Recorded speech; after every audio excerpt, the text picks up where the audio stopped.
जय हिंद दोस्तों। आज हम देखेंगे हमारे बायोलॉजी का चैप्टर नंबर 6 जिसका नाम है वंशागति का आणविक आधार, क्योंकि यह हमारे अंक बार की दृष्टि से सबसे बड़ा पार्ट है। तो हमारे आज के टॉपिक का नाम क्या है?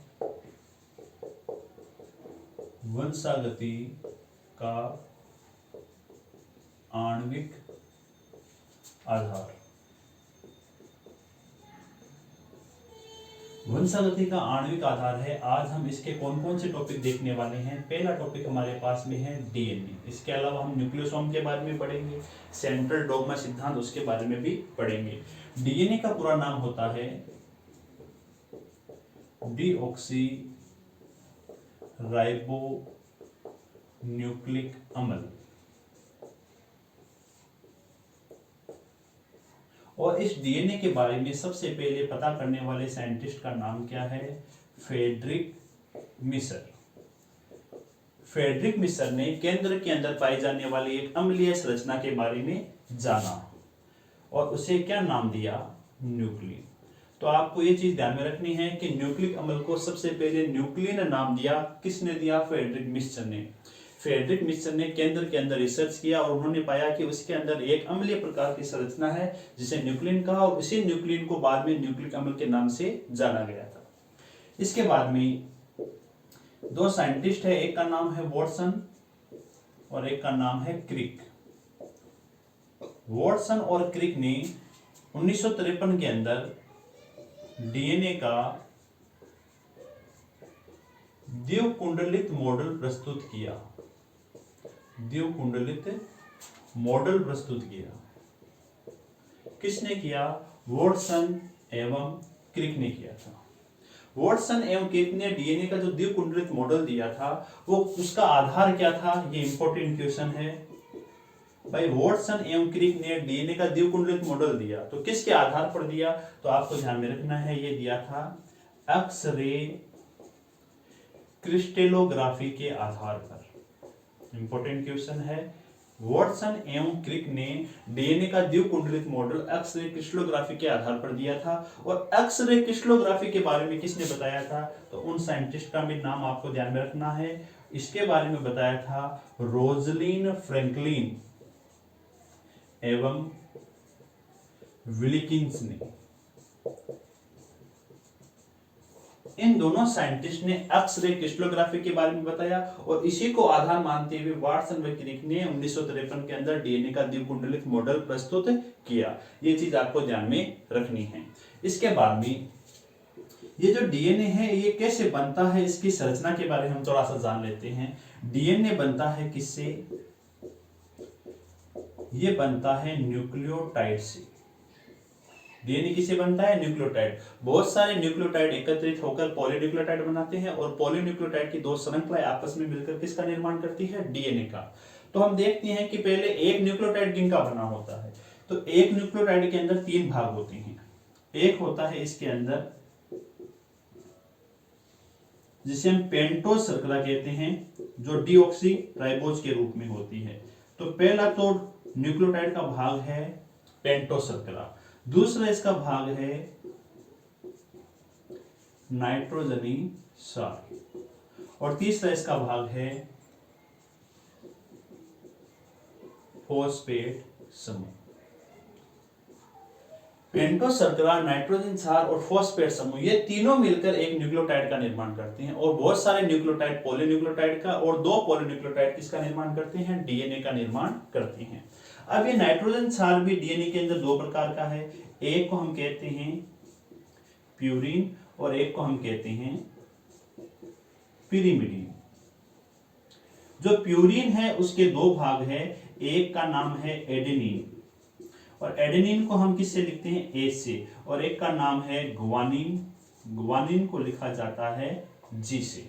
इसी प्रकार पिरिमिडिन के तीन भाग हैं। एक का नाम है साइटोसिन, साइटोसिन को हम सी से लिखते हैं।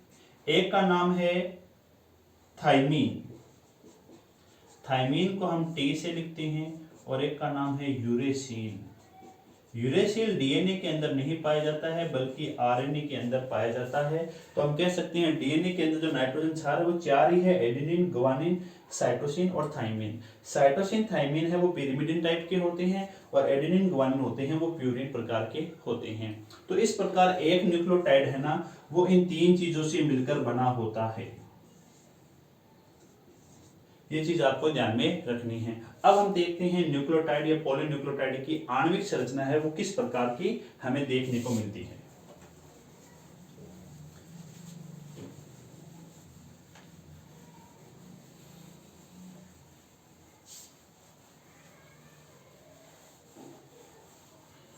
चलो हम देखते हैं। तो हम देखते हैं पॉलीन्यूक्लियोटाइड की संरचना। पॉलीन्यूक्लियोटाइड की संरचना के अंदर हमारे पास में एक पेंटोज शर्करा है। ये हमारे पास में पेंटोज शर्करा है। इस पेंटोज शर्करा के यहाँ पर फॉस्फेट समूह जुड़ा हुआ है और साथ में यहाँ पर कार्बन के साथ में 2 हाइड्रोजन जुड़े हुए हैं और यहाँ पर क्या जुड़ा हुआ है, कार्बन, हाइड्रोजन और यहाँ पर जुड़ा हुआ है फॉस्फेट। जहां पर फॉस्फेट जुड़ता है वहां पर कार्बन नंबर कितना है, 5 है, इसलिए इसे 5 एंड कहते हैं। इसके बाद में यहाँ पर हम क्या करेंगे, एक और पेंटोज शर्करा बनाएंगे। हमें टोटल 4 पेंटोज शर्कराएं बनानी है। बनाने के बाद में यहाँ पर फॉस्फेट समूह ऐड कर दिया है, कार्बन के साथ में 2 हाइड्रोजन ऐड कर दिए हैं, वापिस यहाँ पर पेंटोज शर्करा बनाते हैं, वापिस यहाँ पर फॉस्फेट ऐड करते हुए, कार्बन को ऐड करते हुए एक और पेंटोज शर्करा बनानी है। ये बना लिया और यहाँ पर कार्बन संख्या 3 पर हाइड्रोक्सिल समूह जोड़ देते हैं, इसलिए इसे थर्ड एंड के नाम से जानेंगे। यहाँ तक बनने के बाद हमें पता है ये जो पेंटोज शर्करा होती है यहाँ पर पाया जाता है एडेनिन यानी नाइट्रोजन क्षार। पेंटोज शर्करा के साथ में नाइट्रोजन क्षार होता है वो ग्लाइकोसिडिक बंध के द्वारा जुड़ता है। यहाँ पर एडेनिन के साथ में यहाँ पर थाइमिन आ जाएगा, यहाँ पर साइटोसिन आ जाएगा 3 हाइड्रोजन बंध के द्वारा और यहाँ पर क्या जुड़ता है, ग्वानिन जुड़ता है। ठीक है। इसके पश्चात यहाँ पर हम बनाएंगे वापस पेंटोज शर्करा। ये तो हमारे पास में किसकी संरचना होगी, पॉलीन्यूक्लियोटाइड की। अब हमें द्विरज्जुकीय पॉलीन्यूक्लियोटाइड बनानी है तो हम वापस एक श्रृंखला बनाते हैं। ये श्रृंखला में क्या करेंगे, हम यहाँ पर जो पेंटोज शर्करा है थोड़ा सा नीचे बना लेते हैं इसे। ये हमारे पास में क्या है, एक पेंटोज शर्करा है। इस पेंटोज शर्करा में एडेनिन के साथ में क्या जुड़ता है, थाइमिन, और इसको यहाँ से कनेक्ट कर देते हैं। ठीक है। अब हमें ये पता है कि यहाँ पर क्या जुड़ेगा, कार्बन और 2 हाइड्रोजन जुड़ेंगे और इसके साथ में क्या जुड़ेगा, फॉस्फेट आयन। इसी प्रकार यहाँ पर हमारे पास में HO हाइड्रोक्सिल समूह जुड़ गया तो इस एंड को हम क्या कह देंगे, 3 एंड। अब इसके बाद में ये जो फॉस्फेट है, ये फॉस्फेट किसके साथ में जुड़ता है, ये पेंटोज शर्करा के साथ में जुड़ता है तो इसको पेंटोज शर्करा के साथ में जोड़ देते हैं। यहाँ पर वापस हम क्या लगाते हैं, कार्बन प्लस 2 हाइड्रोजन और यहाँ पर पेंटोज, और पेंटोज के बाद में वापस हमारे पास में क्या आता है, फॉस्फेट के बाद में क्या आता है, पेंटोज शर्करा आती है। पेंटोज शर्करा के बाद में हमारे पास में यहाँ पर कार्बन के साथ में 2 हाइड्रोजन, वापस फॉस्फेट, फॉस्फेट के बाद वापस क्या आती है हमारे पास में, पेंटोज शर्करा आती है। पेंटोज शर्करा आने के बाद में हमारे पास में कार्बन के साथ 2 हाइड्रोजन और उसके बाद में फॉस्फेट, जहां पर फॉस्फेट वहां पर 5 एंड। अब हमें पता है थाइमिन है वो 2 हाइड्रोजन के साथ एडेनिन के साथ में ऐड होगी। साइटोसिन है वो 3 हाइड्रोजन बंध के द्वारा ग्वानिन के साथ जुड़ती है और ग्वानिन होती है वो 3 हाइड्रोजन बंध के द्वारा किसके साथ में जुड़ती है, साइटोसिन के साथ में जुड़ती है। तो ये जो हमारी संरचना है, ये संरचना है एक्चुअल में द्विरज्जुकीय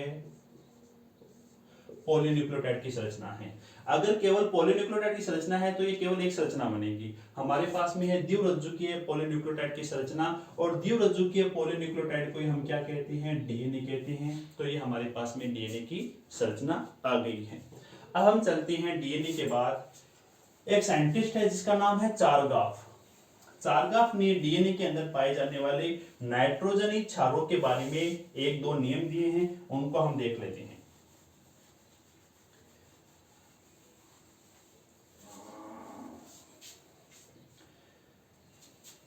साइंटिस्ट का नाम क्या है, चारगाफ।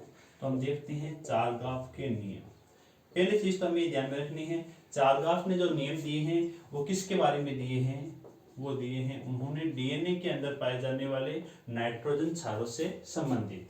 पहला नियम क्या कहता है, चारगाफ ये कह रहा है जितनी मात्रा एडेनिन की होती है उतनी थाइमिन की होगी, और जितनी मात्रा साइटोसिन की होती है उतनी किसकी मात्रा होती है, गुआनिन की होती है। ये चारगाफ का पहला नियम है। इसके अलावा चारगाफ क्या कह रहा है, क्योंकि यहाँ पर साइटोसिन गुआनिन के साथ में 3 हाइड्रोजन बंध के द्वारा जुड़ता है, तो ये चीज भी आपको ध्यान में रखनी है। दूसरा ये नियम कहता है कि एडेनिन की मात्रा, थाइमिन की मात्रा, साइटोसिन की मात्रा, गुआनिन की मात्रा अलग अलग जाति के सदस्यों में अलग अलग पाई जाती है, अलग अलग पाई जाती है। तो ये चीज आपको किसकी, चारगाफ के नियमों के बारे में जानकारी होनी चाहिए। साथ में चारगाफ ये भी कहता है एडेनिन, थाइमिन बट्टा साइटोसिन गुआनिन होता है वो बराबर कितना होता है, 1 होता है। तो ये चीज आपको ध्यान में रखनी है, यानी एडेनिन की मात्रा बराबर 1 नहीं होता है, ठीक है ना।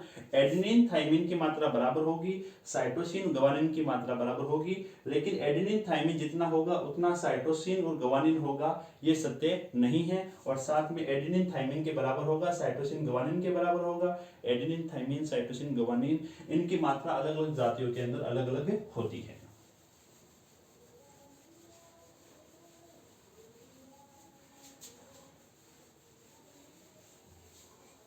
इसके बाद में हम देखते हैं सेंट्रल डोग्मा। सेंट्रल डोग्मा, इसे केंद्रीय सिद्धांत के नाम से भी जाना जाता है, केंद्रीय सिद्धांत। इस सेंट्रल डोग्मा के बारे में किसने बताया था, क्रिक नामक साइंटिस्ट ने बताया था। और क्रिक ने कहा था कि डीएनए होता है ना, ये अनुलेखन क्रिया द्वारा, अनुलेखन क्रिया को हम ट्रांसक्रिप्शन भी कह सकते हैं। क्या कह सकते हैं, ट्रांसक्रिप्शन। इसके द्वारा क्या बनाता है, एमआरएनए। और ये मैसेंजर आरएनए होता है वो अनुवादन क्रिया द्वारा, अनुवादन को हम बोलते हैं ट्रांसलेशन। अनुवादन क्रिया द्वारा किसका निर्माण करता है, प्रोटीन का निर्माण करता है। और यही क्रिया क्या कहलाती है, सेंट्रल डोग्मा कहलाती है, जिसके बारे में क्रिक ने बताया था। इसे केंद्रीय सिद्धांत भी कहते हैं। डीएनए से अनुलेखन द्वारा एमआरएनए बनेगा, और एमआरएनए अनुवादन द्वारा किसका निर्माण करेगा, प्रोटीन का। इसी को केंद्रीय सिद्धांत या सेंट्रल डोग्मा कहते हैं। किसने बताया था इसके बारे में, क्रिक ने।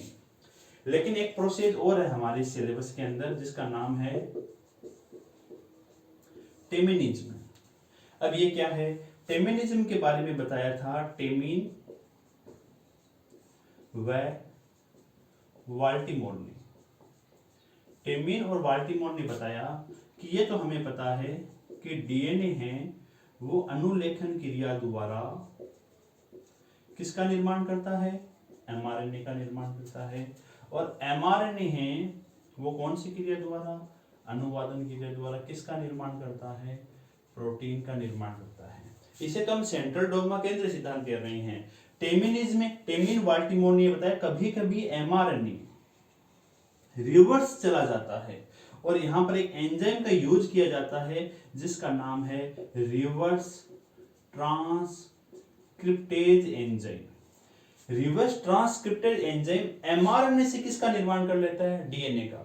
तो भाई डीएनए से तो एमआरएनए का निर्माण होता है, एमआरएनए से प्रोटीन का निर्माण होता है, लेकिन कभी कभी एमआरएनए से डीएनए का निर्माण हो जाता है, और इस क्रिया में रिवर्स ट्रांसक्रिप्टेज एंजाइम भाग लेते हैं। इस क्रिया को रिवर्स ट्रांसक्रिप्शन भी कहते हैं, और इस क्रिया को हम किस नाम से जानते हैं, टेमिनिज्म के नाम से जानते हैं। और ये क्रिया अधिकांशतः हमें किसके अंदर देखने को मिलती है, पादप विषाणुओं के अंदर देखने को मिलती है। तो ये हमारे पास में सेंट्रल डोग्मा है, और ये हमारे पास में कौन सी प्रोसेस है, टेमिनिज्म के नाम से जानी जाती है। इसके बाद में अगला टॉपिक है हमारे पास में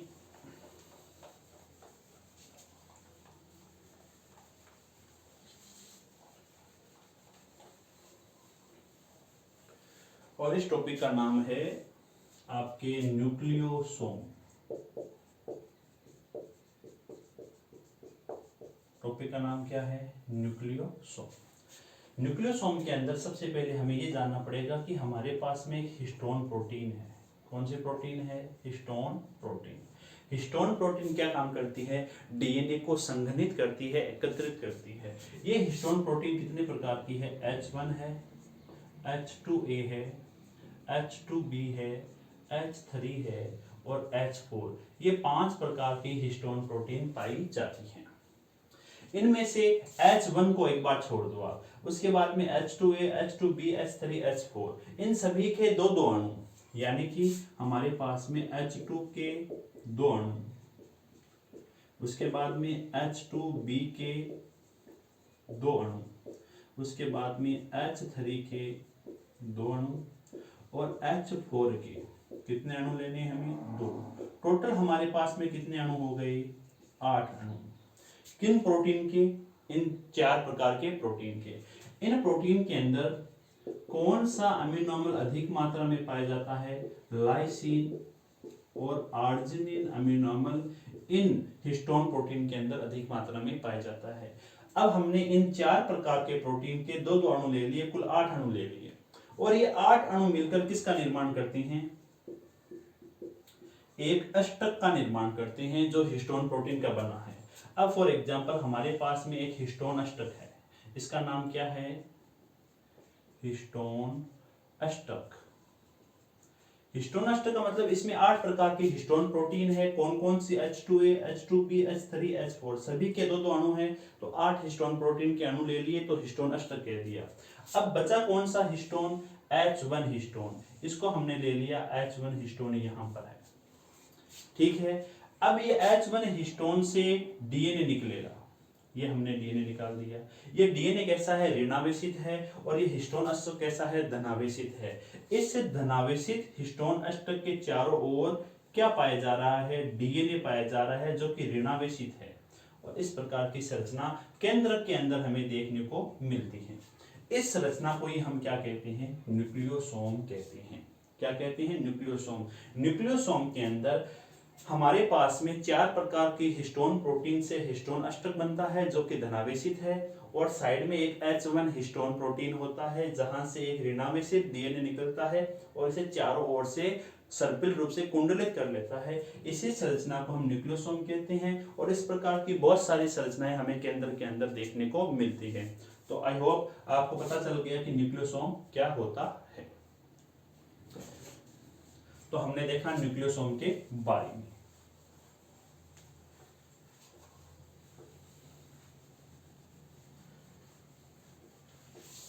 इसके बाद भी हम देखते हैं थोड़ा सा हिस्सा क्रोमेटिन का।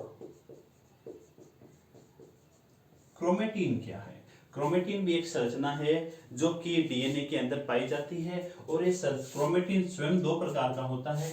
एक को हम कहते हैं यूक्रोमेटिन और एक को हम कहते हैं हेटेरोक्रोमेटिन। ये हल्के अभिरंजित होते हैं, ढीले ढाले बंधे रहते हैं, जबकि ये गहरे अभिरंजित है, गहरे अभिरंजित तथा मजबूती के साथ में बंधे रहते हैं, बंधे रहते हैं। लेकिन आपको ये ध्यान रखना है कि रेप्लिकेशन के आधार पर, किसके आधार पर? रेप्लिकेशन यानी प्रतिकृति के आधार पर ये एक्टिव होते हैं, यानी कि सक्रिय होते हैं। तो रेप्लिकेशन के अंदर, ट्रांसक्रिप्शन के अंदर आप कह सकते हो ट्रांसक्रिप्शन, ट्रांसक्रिप्शन के अंदर भी क्या होते हैं? सक्रिय होते हैं। जबकि ट्रांसक्रिप्शन क्रिया के लिए या रेप्लिकेशन क्रिया के लिए कैसे होते हैं? निष्क्रिय होते हैं। और ये क्रोमेटिन विभिन्न प्रकार के रंगीन अभिरंजक से अभिरंजित करने के बाद में ये हमारे पास में 2 प्रकार के दिखाई पड़ते हैं, यूक्रोमेटिन, हेटेरोक्रोमेटिन। ट्रांसक्रिप्शन के रूप से सक्रिय पदार्थ कौन सा होता है? यूक्रोमेटिन होता है। तो आज हमने थोड़ा सा डीएनए के बारे में पढ़ा है। और डीएनए के अंदर आपको एक चीज और ध्यान में रखना है, डीएनए का व्यास 20 एंगस्ट्रॉम होता है। 2 नाइट्रोजन क्षारों के बीच की दूरी 3.4 एंगस्ट्रॉम होती है और एक कुंडलन के बीच की दूरी कितनी होती है? 34 एंगस्ट्रॉम होती है। फॉर एग्जांपल ये हमारे पास में डीएनए है, ये हमारे पास में क्या है, डीएनए है। तो डीएनए में यहाँ पर एडेनिन के साथ थाइमिन 2 हाइड्रोजन के द्वारा, थाइमिन के साथ में एडेनिन 2 हाइड्रोजन के द्वारा, साइटोसिन 3 हाइड्रोजन द्वारा ग्वानिन के साथ में, और ग्वानिन 3 हाइड्रोजन के द्वारा साइटोसिन के साथ में। तो ये क्रम पाया जाता है। तो इसका व्यास कितना होता है, 20 एंगस्ट्रॉम होता है। इन दो नाइट्रोजन क्षारों के बीच की दूरी कितनी होती है, 3.4 एंगस्ट्रॉम होती है। और यहाँ से कुंडलन, ऐसा कुंडलन वापस कहाँ आ रहा है, यहाँ पर आ रहा है। तो यहाँ से लेकर यहाँ तक के बीच की दूरी, ये जो घुमाव यहाँ पर दिखाई दे रहा है, ये घुमाव वापस कब आ रहा है, उनके बीच की दूरी को हम कहते हैं एक कुंडलन। इसे हम चौड़ी अंतराल के नाम से भी जानते हैं। और इसकी लंबाई कितनी होती है, करीब करीब 34 एंगस्ट्रॉम। इसका मतलब एक कुंडलन के अंदर नाइट्रोजन क्षार युग्म होती है, उनकी संख्या कितनी होती है, 10 होती है। तो ये सारी चीजें आपको ध्यान में रखनी है। कल हम इसके आगे वाले टॉपिक है हर्शे व चेस का प्रयोग, रूपांतरण सिद्धांत, जिसमें ग्रिफिथ ने सिद्ध किया कि डीएनए ही आनुवांशिक पदार्थ होता है। आज के लिए इतना ही, धन्यवाद।